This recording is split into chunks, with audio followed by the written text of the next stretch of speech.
live and online. It's Sleepless with Steve and the Movie Book Club with your host, Steve Pulaski.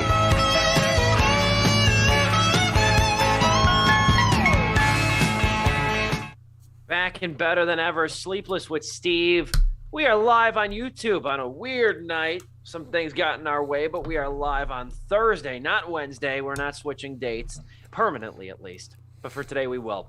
Sleepless with Steve live on YouTube. And good to be with you, gentlemen. Dominic Guanzon, Joe Viso, as always.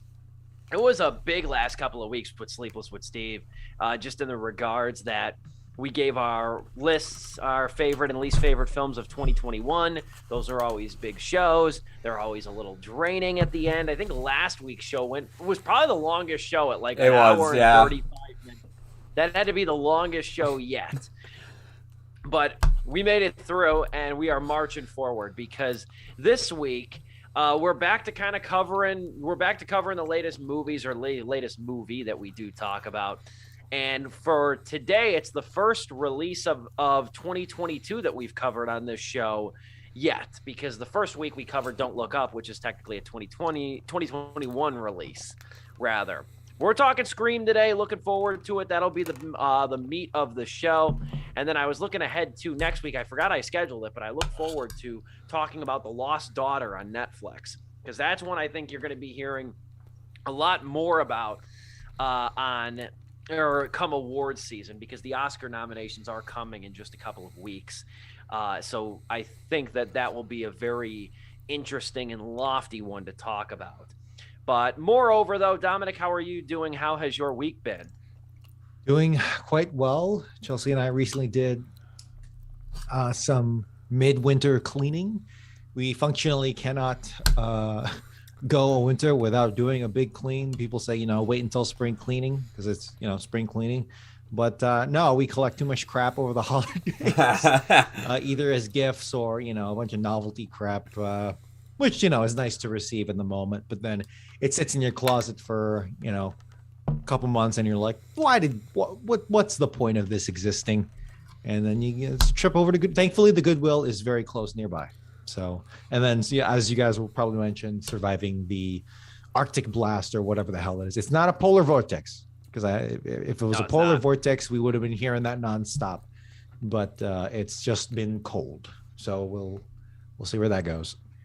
Brutally so, yeah. This is the time of the year where if you have an outdoor car, unfortunately like mine, it swears at you when you want to start it. It takes about a good 5 seconds to turn over, and then when it does, it's basically cursing at you in automotive language. At least that's how I rationalize it. Hey, pro tip: clutch purchase of the year so far in 2022. Guys need to get you some of this stuff if you haven't heard of it already.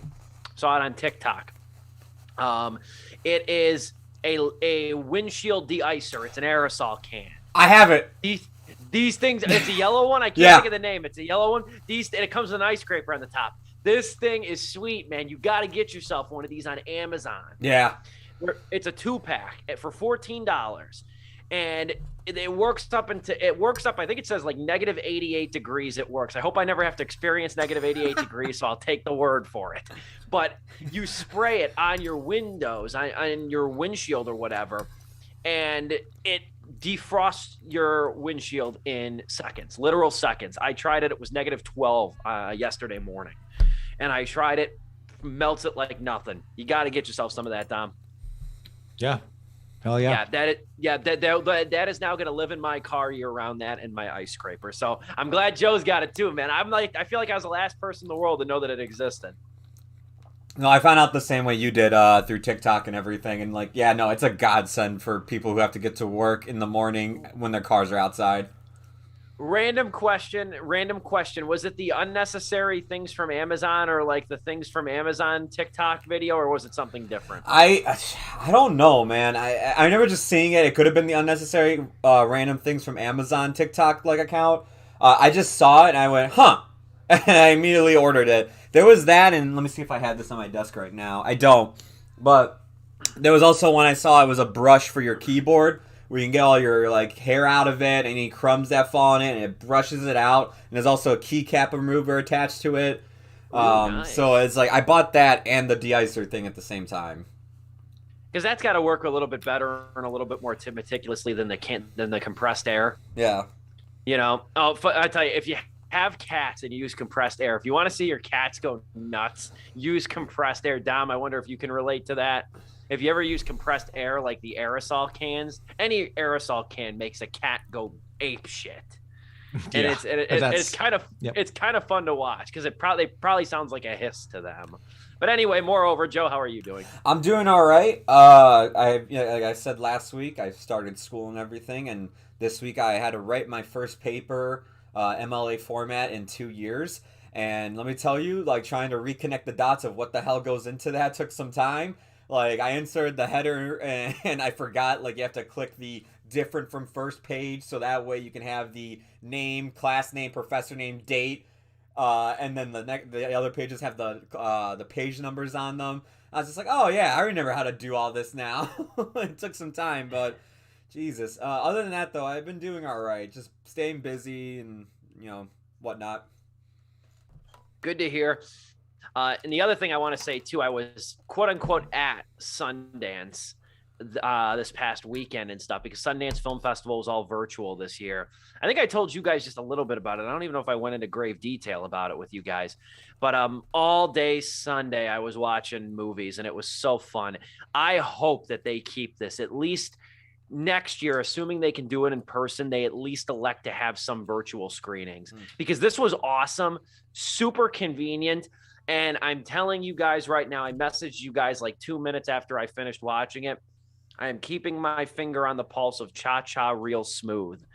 That movie is excellent. Excellent. It's Cooper Raiff, the same guy that did Shithouse that I talked about last year. This movie is so good with Dakota Johnson, Leslie Mann's in it, Brad Garrett's in it.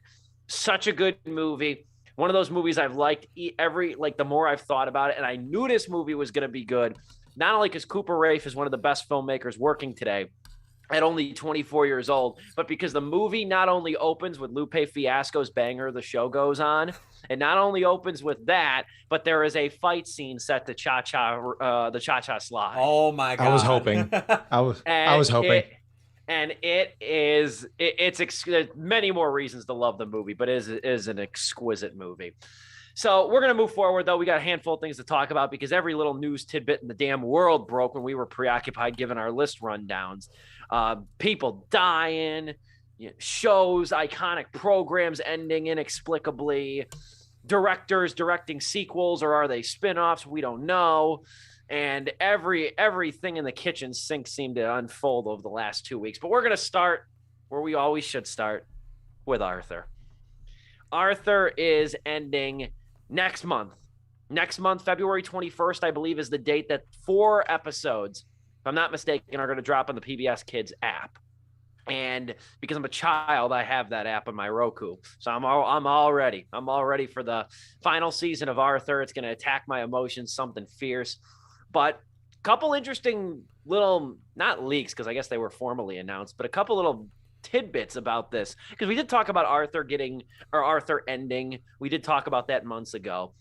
But I guess the final episode is going to flash forward to like an all grown up situation, like Rugrats, like them. That was the first thing that came to mind. I think the episode is called All Grown Up too, which is funny. And all the Arthur characters are going to be adults. And can I just say, first and foremost, I hope Muffy is broke and unhappy. That is the first thing I want. I hope she is broke and unhappy. I hope they factor that in. But Buster's probably going to be a stoner. But this is still a kid's show at the end of the day. But yeah, the last episode of Arthur is going to focus on them being adults, which I think is exciting. I hope they don't go the spin-off route, and they kind of, take that on in a different way. I kind of hope they don't. But there's also the news too. And I think I don't know if Joe brought this to my attention or I found it on my own. I can't even remember, but there's going to be spin-offs. There's going to be hour-long spin-off / specials in the future of Arthur. That's definitely you. And I did not know about this till now. Okay, so that's the South Park approach kind of thing. Yeah, Arthur post-COVID, the return of COVID in so many words. Arthur vaccination special. But That was probably the bigger news, though, is that, because it's been announced that it's going to be ending for a while now, but there's going to be spinoffs. They haven't really said what the spinoffs are going to be. I'm not even sure if they know what they're going to be yet or how frequently they're going to take place. But it is interesting developments for the second longest running animated show to The Simpsons. So I think it's The Simpsons, I think it's Arthur, and then I think it's SpongeBob for longest running animated shows. Arthur's been on since 96. What do we think of this development? I know you two are way more grown up with more grown up responsibilities than me and don't latch on to things in the past as if there's some childhood trauma associated to them or whatever. You guys grew up a long time ago and matured, but I'm stoked for this final season of Arthur. I haven't kept up with the later seasons, I'll be completely honest, but this season is taking on a poignant route already, and I'm already excited for it. Joe, what say you about it? My dog's in the room and he's like crying because I have a piece of pork chop in front of me. But to focus back on Arthur, good start. Yeah, I mean it's incredible to see something that I thought was I don't know. It always just felt like Arthur was just never gonna end. It's like The Simpsons to me almost. Where it's just even SpongeBob to an extent, where it's man, this has existed ever since I was born. I don't think this is ever going to stop. And to know that it actually is going to stop, but they're actually going to have a creative way to do this whole wrap up where we do get to see Arthur and all these other characters that we've grown up loving. As you were saying, literally grown up adult versions of them, see them in the future. I think that's a perfect way to wrap everything up for fans of the show or people Dom and I who grew up watching it or knowing about it, and we're just well, I gotta at least tune in for this final episode. That's how I'm looking at it. I haven't kept up with Arthur unless if it's one of those big episodes when they broke down on how a person with ADHD, I think it was, how they visualizing what's going on in their brain constantly. I've only watched episodes like that where they get that creative about it. But yeah, you can count me in. I'm gonna download the app myself, and I'm gonna make sure I am definitely watching at least these last 4 episodes, especially that last episode. I gotta know how it ends, and it's cool that even after that they will still do spin-offs. I mean, I was glad to hear that from Steve just now because to me it was well, I mean, come on, kids are always gonna need Arthur. I think Arthur has done a great job at explaining things almost as good as Fred Rogers did to children, and I think from time to time we're going to need stuff explained to kids, and PBS has always done an excellent job when it's come to that. Eloquently stated. Dom, what say you? I was never the biggest PBS kids, which is weird. You'd think that'd be me, but it actually quite wasn't. So, my connection to Arthur is not as strong as you gentlemen, particularly you, Steve, but it's still, you're right. Joe's right. It's just been around forever. And it actually did make me think when I first heard the news, it's some days The Simpsons will have to end. If not through traditional means, at least with the end of the world somehow. So it's we have to envision a world, without these series at some point. And, maybe it'll take a Doctor Who route where, okay, we're going to take a 20-year break or however long they did, and then they'll pick it up again down the line. But honestly, seeing how the South Park model has worked so far for, the creators there, I actually quite like this as well, because it gives them time to, really condense all their best ideas. I would think condense all their best ideas into a really good, a longer but more substantive episode. But in terms of lamenting it being on, it just takes me back to a time, personally, when. Actually specifically, I grew up in Catholic school for the first 18 years of life, and in grade school particularly, Arthur was one of those things in rotation. And I noticed I knew quality when I saw it, because it was always either Bible, cheaply animated movies, or Shrek, or Arthur. And definite Shrek and Arthur definitely okay. I'm noticing a distinct difference here, even with my dumbass kid brain, between that and the Bible stories. So it takes me back to CRT TVs up in the corner and all of us gathering around. It's a good time. So yeah. Yeah, I'm excited. And I wonder, too, you bring up a good point. I do wonder if the South Park model played a role into this decision. I'm sure the creators of Arthur or the brains behind Arthur did not receive a deal near what Matt and Trey received for these Arthur specials. But I do wonder, and I've thought, too, that like with The Simpsons, more so than South Park yet, but I think The Simpsons would have been better served to go to that model a long time ago. I think that Simpsons would have been better served to go to that model a long, long time ago. I remember when the Simpsons movie came out, that there was talk that they were considering, James Brooks and Matt Groening were considering making movies and ending the show. And I thought that would have been an interesting route as well. Because there's something when it's more infrequent that makes it feel more special. Yeah. I always thought the ending was. I'm sorry, this dog is just being obnoxious right now. I always thought the movie to The Simpsons was gonna be the end to The Simpsons. I always took it as that, and then they just kept going with the show. And I always keep telling everybody, I'm like, yeah, they should have ended it with the movie and just maybe did like their like specials every now and then, or like even you're saying, even just doing movies would have been better, because yeah, like you just eventually run out of so much material until you really have something to say. And like Simpsons is a 24 episode season show. That's really hard to keep going for long periods of time. South Park, like that's usually 10, maybe 8 episodes a season. And even now they're just like, yeah, let's just wait until like we have enough stuff to just make a special. And then we'll wait on seasons and then do seasons eventually. Like the new season of South Park is going to be starting up next month. But the last time we had one was 3 years ago. Like that's how long it's been since a season of South Park. We just had. Has it really been that long? Yeah, wow. we never had one in 2020, and then 2021 we had all the specials. This year, we'll get finally a new season. The last season to come out was in early 2019. That's wild. Wow, that's wild to think. I saw the trailer at the bar the other day. I knew they were making a new season. And to think this was the same production team. That's the same production team featured in the documentary 6 Days to Air, where it's like, yep, if there's a power outage for like a half day, then this episode is not airing because we're that tight on it. And it's just incredible.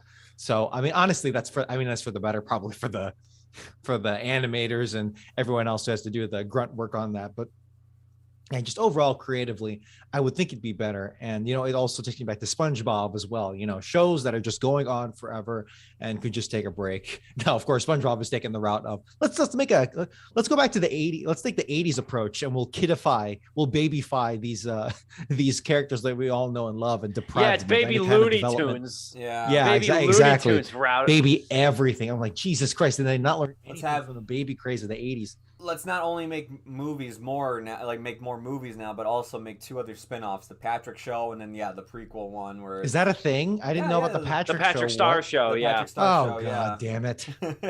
I haven't watched it. It can't be worse than Camp Coral. It can't be worse. It can't be. Camp Coral is bad. And I mean, I remember too, Steven Hillenburg envisioned the first SpongeBob movie, and I remember going to the theater thinking, like, and even like a poignant kid state of mind, that like the first SpongeBob movie in 2004 was originally planned to be the finale of the show, even too, because if you remember what happens at the end of SpongeBob, the first movie, he gets promoted to manager of the Krusty Krab 2, and then the show returned, and then it's on a totally separate timeline. There's no Krusty Krab 2. There's nothing. He's not manager because that movie was supposed to end the show. And the worst thing about Camp Coral, but then it made gobs of money. Yeah. And the worst thing about Camp Coral is like they're trying to explain all that by saying SpongeBob has different universes. It's like, oh my God, okay, SpongeBob doesn't have to be the MCU Nickelodeon, all right? There doesn't have to be multiverse, like, you know, Peter Parker's and multiverse SpongeBob's out there. Well, this means that the critically acclaimed, I'm not even being sarcastic, the critically acclaimed stage musical of SpongeBob. It exists. That could very well be canon now, and and again, apparently people were legitimately raving, like even fans of the show were like, hey, this was set up to fail, but they actually like pulled it off. I watched the I think Paramount saw that And Nickelodeon saw that. It's like, you know what? We can do anything. So let's just spit out and, just vomit all over it creatively and let's see what sticks. I watched the musical through like their televised broadcast version of it. It's actually like pretty good. I was actually like, oh wow, like they actually did. Is it really? Yeah, like if you can ever find clips on YouTube, the songs are good. Like the production's really awesome, and the costume design is pretty neat too. But yeah, man, we'll wait until we finally get SpongeBob No Way Home and we see all the SpongeBobs come out portals and everything, including live action SpongeBob. Hillenberg would be rolling over in his grave. Hillenberg would be rolling over in his grave if he saw what they've done to it now. And I mean, even the movies aren't that great. Even the two movies most recent ones we got aren't great, aren't very memorable.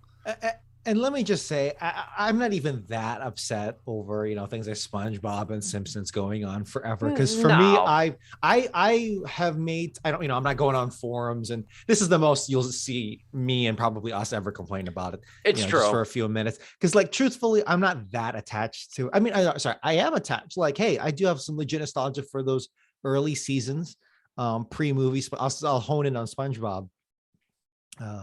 But it's like, you know what? After that, cut it off from my mind. I can just split ties with it. It is sad seeing it, in the distance. Like, this could have been a very legacy thing that could have been the perfect thing. Whatever. You just got to learn to let go. I think actually The Office taught me that, where it's like, you know what, the first 3 seasons of The Office, great. Whatever happens after that, whatever. And I just learned a distance, this is my perfect ending. So and I'll end with this too, and even say this, like one of my all-time favorite animated shows is Ed, Edd n Eddy.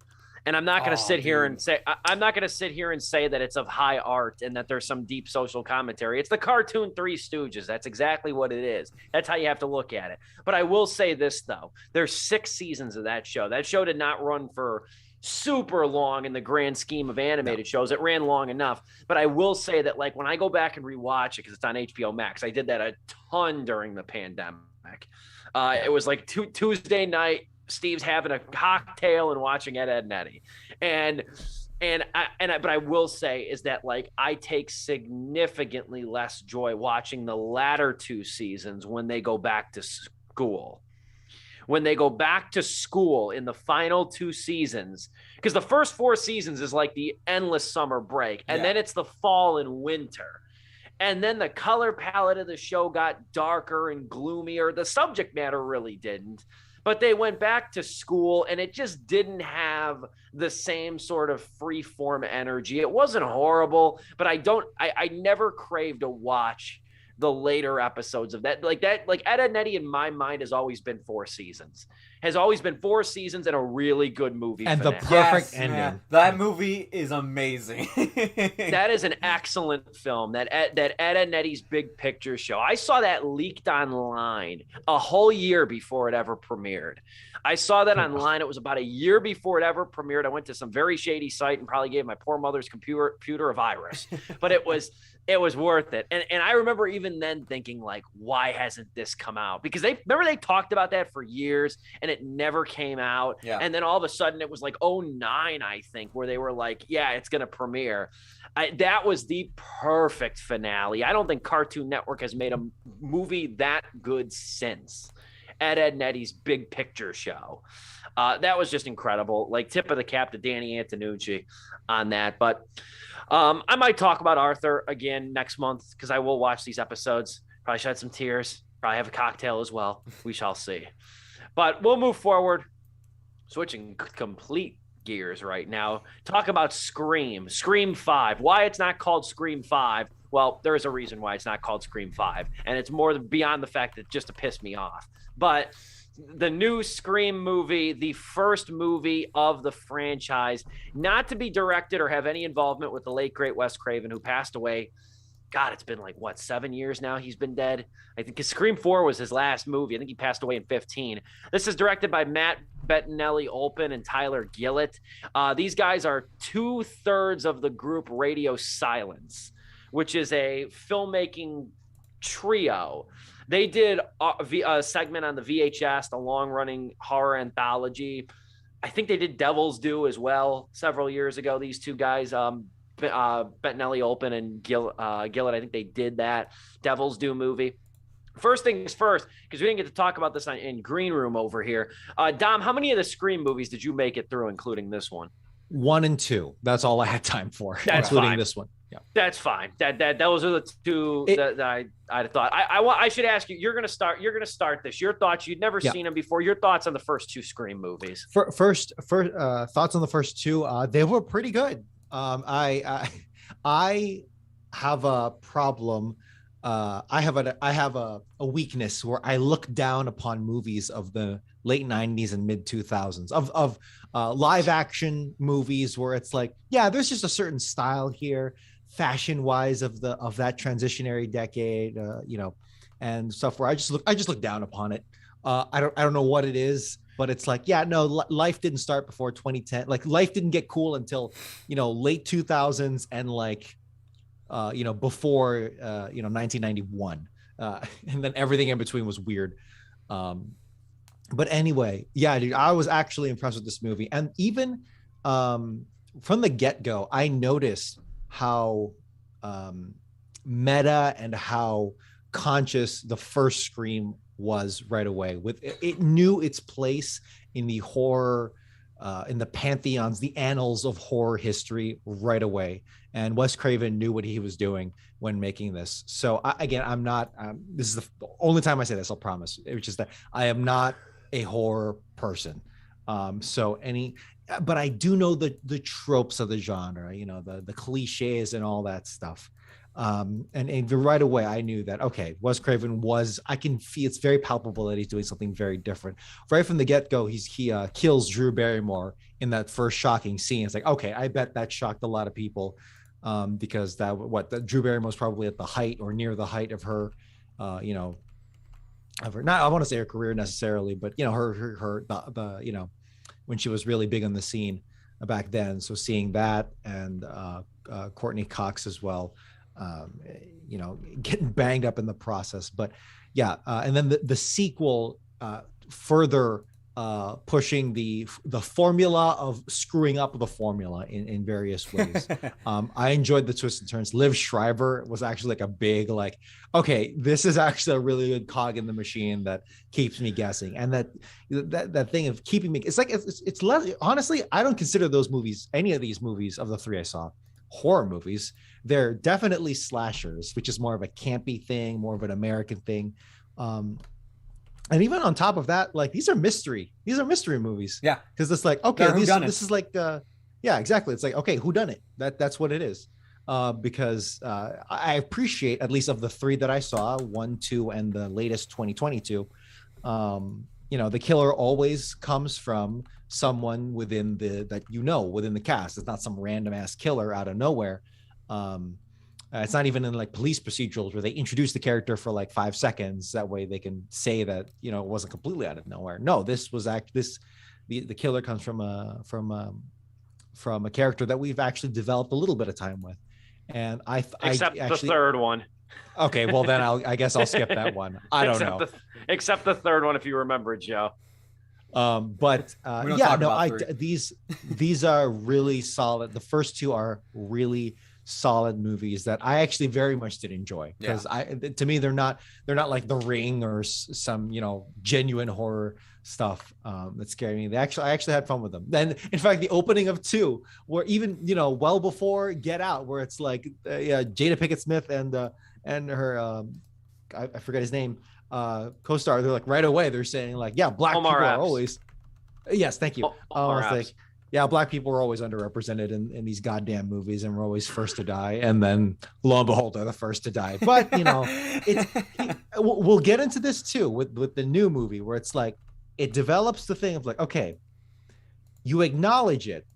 Does that excuse you from it? And that is a case by case basis. And I think we'll get into that with this new one. So with that, I guess I'll hand it off to you, gentlemen. That's a fair point. We don't have too much time to go before we have to take our Zoom-sponsored intermission over here. But I'm glad you like both of those movies, because I'm of the belief I like Scream 2 a little bit more than the original Scream. Same. Okay. And I've liked it, but I realize though that it's like Scream 2 is also made a little bit better in my mind because of the foundation that was laid by Scream. It's not one of those things where like Scream 2 just did the formula better. If anything, Scream 2 built upon a very well-laid foundation. And it was like, okay, we really do care about these characters. These aren't just archetypes. There's actually a bit of humanity and humanization that's being bestowed upon Dewey and Gale and the cast. I was gonna say the best scene of 2 is, at the end of that first one, like Gale as a character, she's kind of like, she's the news reporter looking out for herself to get the scoop. By the end of 2, it's like, no, she genuinely cares. She's just trying to make it big in her career. Like, she's just career driven. And that's not really and that is her flaw, but that's also her strength, because she's willing to help out and get dirty, as you see in Scream 2, where it's just like, yeah, I'll help Dewey solve the murder and everything. And that's probably my favorite thing about 2 is, like, actually the development of all 3 characters, but especially Gale's. And some of the most memorable scenes, I think, are in 2 as well. Like, I love this scene when Ghostface is chasing Gale and Dewey through that, like, film production lab of the school. Yep. That scene is just so well crafted, so well blocked. To me, the opening is so intense, because you go from, like, a movie where it's like the people dressing up as this killer make you, like, very afraid to be around, and then you're in a theater just full of people dressed as him. I don't mean to get dark, but it reminded me of, like, why that Aurora, Colorado shooting was such a cluster initially. Yeah. Because it's like you cannot distinguish in that moment what is reality and what is actually occurring in that very theater. I had like a dark little like thought watching Scream 2 again a couple of weeks ago ahead of this new one. But I thought about that too. I'm like, like if there's a time to do evil, it's that. You have a captive audience right there. Yeah. Like it's frightening. But no, I like both of those movies. I even like the fourth one to some degree too. I think and it's probably not saying much, but the fourth one is probably Emma Roberts' best movie. Like Emma Roberts' best performance. Yeah. In anything, because she's a lion's weight of that. And we've gone this far without talking about Neve Campbell, who is the glue of this entire series and who gives this series a lot of humanity through and through. You know what the hell? Let's go ahead and take the intermission right now. We'll come back. We'll talk about Scream 5. We'll try to decipher what the hell a requel actually is as well, because that was a new vocab word for me over the weekend I saw this film. We'll be back in a few short minutes. We got Scream to talk about. It's Sleepless with Steve, live on YouTube. We'll be back in a couple of short minutes after this Zoom-sponsored intermission.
Back and better than ever, Sleepless with Steve, live on YouTube. We are talking the brand new Scream movie. It is the 5th installment in the franchise and also the first not to be helmed in any capacity by the late, great Wes Craven. I think this October I'm going to go back and rewatch a lot of Wes Craven movies, because there's actually a handful I never saw. So need to do that. I was reminded of that rewatching the Scream movies. But where to begin with Scream? Again, this is directed by Matt Bettinelli Olpin and Tyler Gillett, two of the men behind Radio Silence. And it's clear, I will say, from the jump, that these guys do have an admiration for the Scream series. It's not a case of what happened with Scream 3 when it was written by a different writer, Aaron Kruger, I believe, who was a producer on this movie. Usually it's Kevin Williamson who's written these movies. Yeah. And that's part of the reason 3 was so rocky, was because it was A, written in a little bit of a haste, and B, it was a brand new screenwriter. Where this, you can tell these guys are familiar. These guys are behind Ready or VHS. Not. Ready or Not, that was the one I forgot too. Yeah, Ready or Not. That's a favorite of mine. I love that movie. That was a very good one. That was one that like came out of nowhere and just kicked ass through and through. But where to begin with this? I will start by saying that the first thing that I'm going to think of when I think of this movie going forward, I really like the opening scene of this. Yeah. I really enjoyed the opening scene of this. This one was fun. And I knew that it was going to be fun when they used the phrase elevated horror. I knew that it was going to be fun from that very instance and stuff. And I think that's also a big credit, too, to the character Tara Carpenter, who's played by Jenna Ortega. She's very good here. She was in Insidious Chapter 2. And also the main character, too. And I recognized her immediately. She's from In the Heights as Melissa Barrera. Okay. And I thought, I was like, I think I've seen her in a musical. Oh, it's the woman from West Side Story. No, it's actually In the Heights. Because in the moment, I was conflating the two. And it's like, understandable. Damn, she get messed up. Seriously, she gets messed up probably the most out of like a lot of the opening kills, at least in the first two. Yeah, easily. Yeah, I was surprised to see her as well, her come back for it. But I mostly enjoyed this. There's one big issue I do take with it, and I think that this movie, the crux of this movie, because all of these movies, like the second movie, was lampooning the cliches of sequels. The third movie was lampooning the cliches of trilogies. The fourth movie, it was about remakes, but yet Scream 4 wasn't a remake, so that made it kind of odd in that way, where it wasn't spoofing or making fun of what it actually was. Yeah. Now this movie is more in line with what it's trying to spoof, and it's the requel. Now, if you don't know what a requel is, it's a film that's predicated on the subject matter of an earlier movie, but it is not a remake of the original, nor is it a direct sequel. Yeah. So I guess you could say like Creed. I guess you could say Jurassic World. Yeah. You could say Halloween. Would you consider, this is what I was debating myself when I was watching this in the theater, and I don't want to deviate from here, but I was like, I think Ghostbusters Afterlife kind of counts as one too. It is. Really, honestly, including where at the end they say for Wes or for Harold at the end of Ghostbusters Afterlife too. I was like, yeah, you know what? I think I'm gonna draw a parallel here too. Yeah, For sure. The whole thing about it being a requel, and when I heard they were making Scream 5, I knew like this had to be what they were going for, because this has just been a thing in Hollywood since 2015, when both of these films, the highest grossing films of that year, were technically requels. Jurassic World, which was a sequel to Jurassic Park, but also its own thing, but had legacy characters show up, and then Star Wars Episode 7, which is its own thing, had legacy characters show up, a sequel to the original stuff, but anybody coming in fresh could still enjoy it. And I was just like, oh, like, once that made a ton of money, and like year after year we got requels with, you know, Jamie Lee Curtis coming back for Halloween 2018, and plenty of other ones you can list off. The minute I heard Scream 5 was announced, I'm like, they're definitely going to be spoofing or making fun out of the whole requel thing. I didn't know it was called requels at the time. Neither did I. Like, I mean, like, I kept calling them legacy sequels. Yeah. I think it's the same thing. I call them legacy. Well, even in the movie, they're just like, there's no terminology for it, so we're just going to make one. Yeah, and it's a very gray area, because you could justify after, like Ghostbusters Afterlife, it's just fresh in my mind. I saw it just a couple months ago. You could justify that as a sequel. You could justify that as a direct sequel, but it's the way that it like functions as a reboot as well. Yeah. And that's why this movie's called Scream and not Scream 5. I wanted it to be called 5 CREAM, but that's beside the point. I wanted that, but that's kind of the crux of this whole thing. And it's a really good scene too, where one of Sam's friends explains how a requel operates, and that was kind of a nice nod to like Wes Craven there in terms of how they try to contort the logic of this whole thing. And honestly, it all kicked off, or it like all paid off in the end, where for me, maybe not completely, but for me, I was like, okay, in the scene where they're showing, this is very meta, I think you'll know what I'm talking about, where the girl who explains that whole thing, she has that monologue, she's watching Randy in the first Scream movie, the stab watching movie. Jamie Lee Curtis in a Halloween, and it's like, okay, if there's a series that's going to do this, Scream makes sense, because even from the first one, there's a character who's obsessed with horror movies, and like the whole point of even the first one, even back in the 90s, they're making fun of these tropes. So you know what? That is Scream's function and along with being, a few other things, being, good, solid movies on top of that, its main thing is that, yeah, it's very meta from the get-go, and I respect the hell out of it, and it paid off. That angle of it paid off here. What say you, Joe? No, so God, I don't even know where I want to go with this, like, because we've been jumping around with the movie so much too. It's a weird one to talk about. It really is. I'll go with this. Like, I mean, in terms of it being a requel and following those rules and everything, I want to kind of like continue almost where Dom was alluding to, where it's like it does kind of like, again, and you were pointing this out too, Steve. It points out the rules of a requel and everything, and like the flaws of requels or just sequels in general.